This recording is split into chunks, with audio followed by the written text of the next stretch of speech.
क्या बनाना पड़ेगा? क्या उनकी तरह पैसा है आपके पास? क्या उनकी तरह दिमाग है आपके पास? क्या उनकी तरह बहुत बड़ा रुतबा है आपके पास? क्या उनकी तरह वो सोच है आपके पास? अगर नहीं है तो कोई दिक्कत नहीं, आप 21वीं सदी में खड़े हैं, ये सिस्टम आपको बोल रहा है, ये सिस्टम आपको मौका दे रहा है, कोई दिक्कत नहीं है। आपके पास भले उनकी तरह दिमाग नहीं है, आपको भले उनकी तरह पैसे वाले नहीं है, भले उनकी तरह बिजनेस का बहुत ज्यादा ज्ञान नहीं है, फिर भी आपसे बिजनेस बोल रहा है कि आप इस सिस्टम में एक आम से आम आदमी भी सिस्टम में जुड़ के अपना बड़ा सा बड़ा नेटवर्क बना सकता है। तैयार है? तैयार है?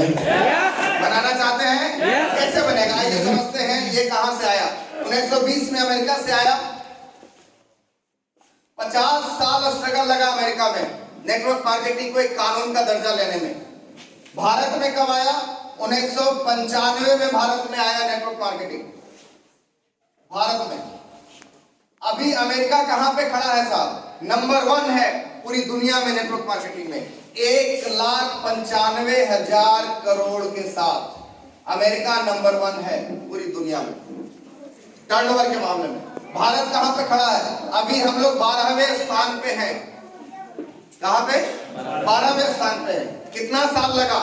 20 साल हमें यहां स्ट्रगल करने में लगा, और 20 साल बाद 2016 में नेटवर्क मार्केटिंग पे गाइडलाइन आया, और वहां से नेटवर्क मार्केटिंग को एक अलग पहचान मिली। भारत सरकार इसको वैलिड इंडस्ट्री का दर्जा दिया, और गाइडलाइन के बाद 2021 में नेटवर्क मार्केटिंग पे कानून बना दिया गया, और भारत सरकार ने बोला ये बिजनेस करने का एक नया तरीका है। कौन बोल रही है? भारत सरकार। कौन बोल रही है? अब ये एरो गैरो बिजनेस नहीं रहा, अब कोई उद्दू खुद्दू बिजनेस नहीं रहा। अब भारत सरकार इसको मान्यता दे दी, कानून बन गया इस पे। कानून बनने का के बाद क्या हुआ वो मैं आपको बताऊं। भारत सरकार यहां भी नहीं रुकी। भारत सरकार ने 2 संस्थाएं इसके पीछे लगा दी, फिक्की और केपीएमजी। ये रिपोर्ट तैयार कर रहा है इसके ऊपर कि इसका रफ्तार क्या है, क्या ग्रोथ है इसका इंडिया में। तो फिक्की और केपीएमजी के ग्रोथ के हिसाब से अगर हम चले तो 18,500 करोड़ का टर्नओवर अभी भारत में है नेटवर्क मार्केटिंग का।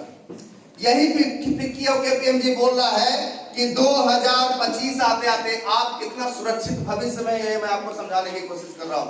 आप कहां से कितनी तेजी गति से आप यहां आगे बढ़ने वाले हैं वो मैं आपको बताने की कोशिश कर रहा हूं। ये आंकड़े ये बोल रहे हैं साहब कि 2025 आते आते जो 18,500 करोड़ का टर्नओवर करने वाली इंडस्ट्री है वो 65,000 करोड़ के टर्नओवर को क्रॉस करेगी। कितना? कितने सालों में? 3 सालों में। 3 साल।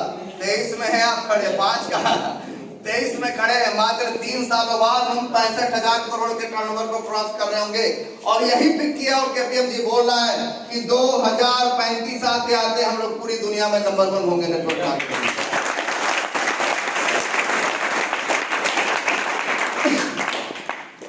बहुत सारे लोगों को समझ में नहीं आ रहा कि नंबर 1 होगा तो क्या होगा।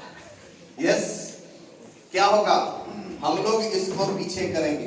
किसको? अमेरिका को। अमेरिका छोड़ दीजिए, अरे अमेरिका आप देख रहे हैं, हमको तो ये दिख रहा है। कौन? 1,95,000 करोड़ दिख रहा है। 35 तक आते आते कम से कम वो 3 लाख तक हो जाएगा। भगवान करे 4 लाख चला जाए, तभी तो हम क्रॉस करने में मजा आएगा। ये सुनो, 3 लाख करोड़ को वो क्रॉस करेगा। भारत इसको 2035 में 3 लाख करोड़ के टर्नओवर को क्रॉस करेगा। अब अगर सामाजिक स्तर पे देखें, राष्ट्रीय स्तर की हम बात करें तो 3 लाख करोड़ का जो टर्नओवर होगा,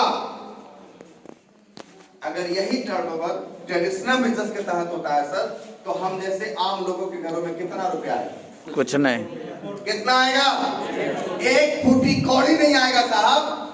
कोई अमेजन, कोई रिलायंस मार्ट, कोई भी बिग बाजार हो, या कोई भी सेंट्रल मॉल हो, या कोई भी दूसरा फ्लिपकार्ट हो, या किसी भी मॉल को आप देखते हैं, किसी भी बिजनेस के परचेजिंग का जो प्लेटफॉर्म है वहां से आप देखते हैं, तो कोई भी वो जो प्लेटफॉर्म है 1 रुपया आपके घर में नहीं देने वाला। लेकिन यही 3 लाख करोड़ का टर्नओवर अगर आर्ट्स बिजनेस का होता है तो इसका 45% मतलब क्या है? लगभग 1.5 लाख करोड़ रुपया हम जैसे आम भारतीयों के घरों में बंटने वाला है।